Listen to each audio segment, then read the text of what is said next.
Ni matumaini yangu katika kipindi chote cha siku 5 uwepo wenu hapa Arusha imekuwa ni fursa pia na mwanzo mzuri wa kufanya utumishi wenu kuwa utumishi bora zaidi na uliotukuka. Lakini pia niseme tu kwamba niwapongeze sana kwa kuchaguliwa miongoni mwa Watanzania wengi kupata fursa hii muhimu ya kuitumikia nchi yetu katika ofisi ya Taifa ya Mashtaka. Takribani hapa kuna jumla ya washiriki 162. Tumshukuru sana Mheshimiwa Rais. Mheshimiwa Rais,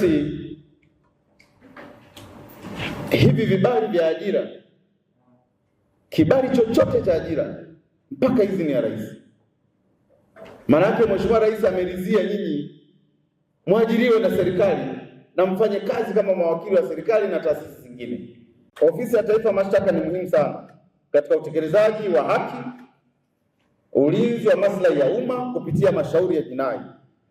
Nimepata taarifa kuhusu nidhamu na ushirikiano mkubwa mlionyesha wakati wote wa mafunzo haya, mkiakisi ukomavu, bidii na kiu ya maarifa. Ni matumaini yangu kuwa kutokana na mafunzo haya mtaenda kutekeleza vyema majukumu yenu kwa kuzingatia weledi, kuzingatia maadili, kanuni, taratibu na miongozo yote ya utumishi wa umma. Nimejulishwa pia kwamba katika mafunzo haya mmejengewa uwezo katika uelewa na maadili ya kazi, uwajibikaji katika majukumu yenu, ubunifu, umuhimu wa kufanya kazi kwa ushirikiano ukizingatia sheria na kanuni, taratibu na miongozo ya serikali. Lakini pia niwaombe sana kutunza siri za serikali. Lakini tuna dira 2050. Dira hii kwenye wizara yetu pia tumepewa majukumu ya kufanya.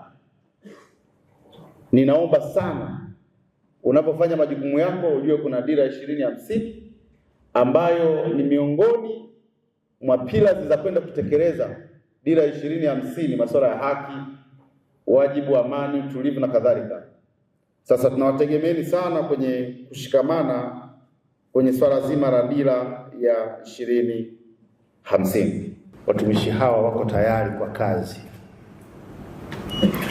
Kundi hili liloko mbele yako Mheshimiwa mgeni rasmi linao mawakili wa serikali ambao ndio wengi, lakini tunao makatibu sheria, tunao madereva, tunao waandishi waendesha ofisi, tunaye mtakwimu, tunaye afisa habari, lakini tunao wahasibu.